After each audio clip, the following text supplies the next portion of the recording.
Good afternoon. This is day 131 of the Ukrainian resistance. This is Media Center Ukraine. My name is Vasyl Somokhvalov. We are ready to start our conversation with Mr. Vadym Denysenko, advisor to the Minister of Internal Affairs of Ukraine and Executive Director of the Ukrainian Institute for the Future. Vadym, good afternoon. Greetings. Vadym, my first question is as follows. Today, the National Police of Ukraine is celebrating its official holiday, the Day of the National Police of Ukraine. In your personal opinion,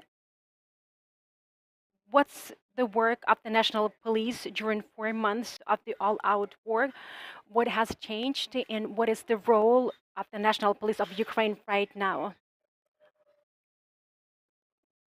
It's clear within the police force right now that the likelihood of the war was high, and even before the war, a lot of operational work was conducted, especially with regard to criminal elements, because we didn't want to have any stories related to paid for thugs, looting, and large gangs of armed people that would be rampant in the front line and other regions of Ukraine.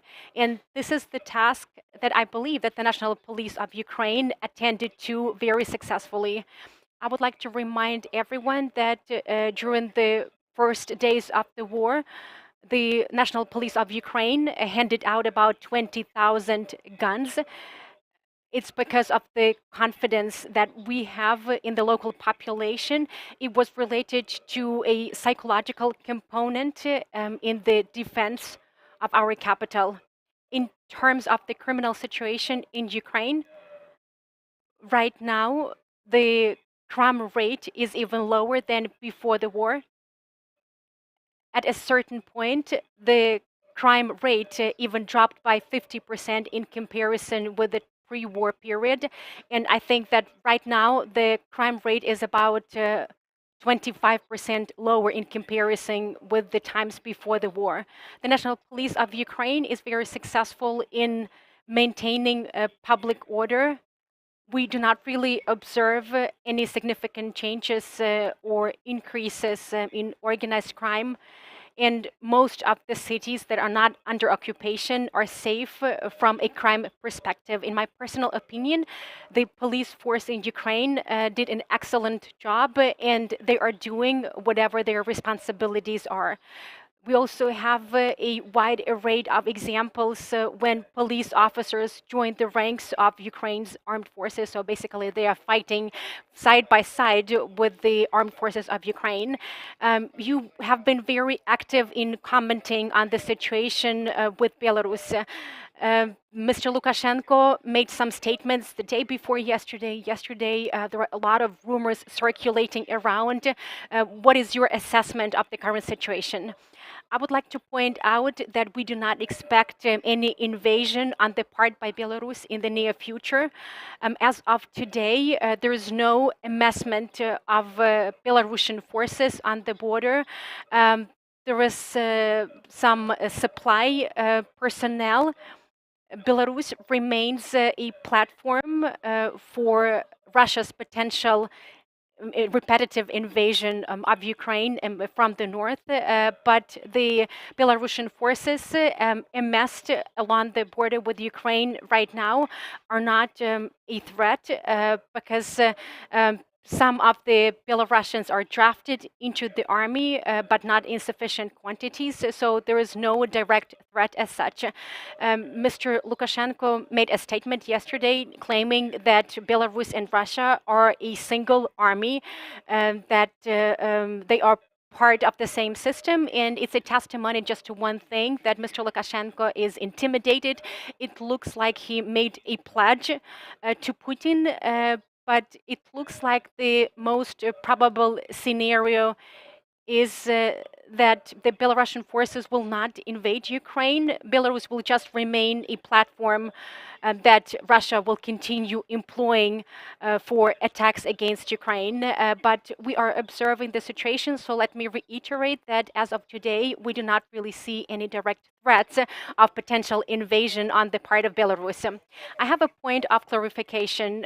We have a well-established diplomatic and communication policy towards Russia and the Russians.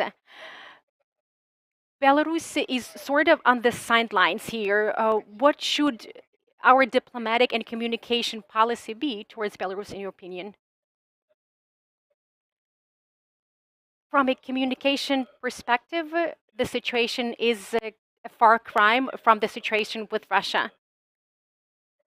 There are several powerful Telegram channels in Belarus, and they are followed by the Belarusians.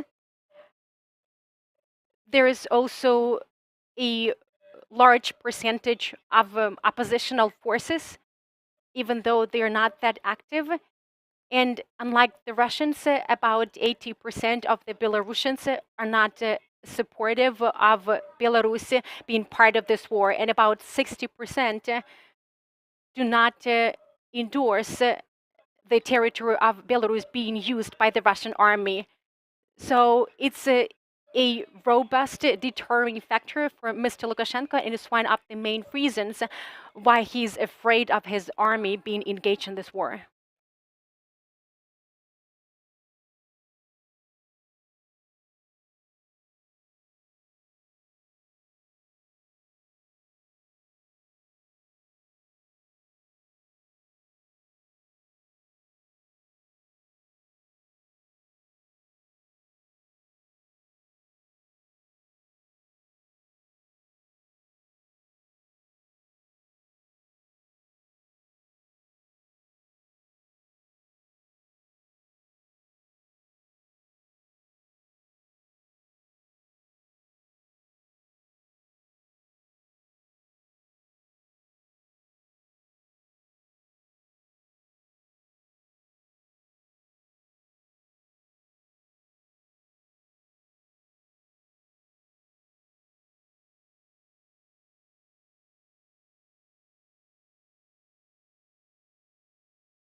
Envelopment, and it will not happen. This is a big advantage that we have.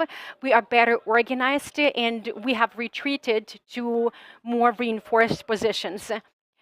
Also, keep in mind that in the past 10 days, thanks to the new artillery systems that we have already received from the West, we have been able to decimate a large number of Russian caches with munitions and weapons.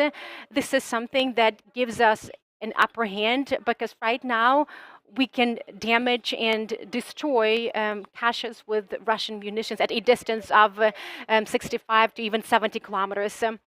What about the Kherson axis? Vadym, are you with us?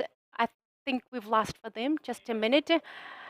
Um, I'm still here. In terms of the Kherson axis, the foreigners make posts claiming that we are at a sniper's shot distance from Kherson, but we are facing a big dilemma. We cannot really liberate the city of Kherson in the same manner that the Russians occupied Severodonetsk and Lysychansk. How can we liberate the city of Kherson? I'm not really the right person to answer this question. You need to address this question to our military. I'm not really sure whether we are at a distance of 1 kilometer from Kherson, as The Economist claims. So I cannot really disclose any military nuances. And my last question, if I may. I know that you've been talking a lot and writing a lot about the Black Sea, that it's important for the Russians to exert control of the Black Sea. They are pursuing not only military goals there, but there are some economic pursuits there as well. In your view, once Snake Island was liberated, what can we expect? Will there be an improvement? Unfortunately not. We need to understand that we will be able to deblocade the Black Sea only when this war is over. I don't really believe in any other scenarios right now.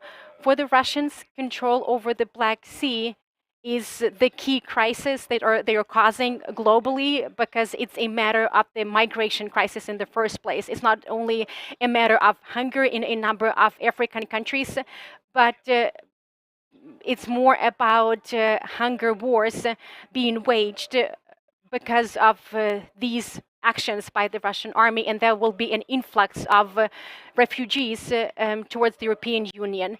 They have already caused an energy crisis, but to a large extent, they have failed there. The European Union did not buy into their bluff, into their blackmail, so they're not really succeeding with the energy crisis. The inflation crisis is not really contingent on the Russians, so they have only one ace up their sleeve. And this is an ace that they want to use within the future negotiations with Europe. This is the migration crisis, so they will do everything within their capacity to continue blocking the Black Sea. Thank you very much. We had Vadym Denysenko, advisor to the Minister of Internal Affairs of Ukraine and Executive Director of the Ukrainian Institute for the Future. Our next briefing will take place at 3:30 p.m. We will be conversing with MP and Chair of the Servant of the People Party, Ms. Olena Shulyak, and the focus will be on the most important event this week,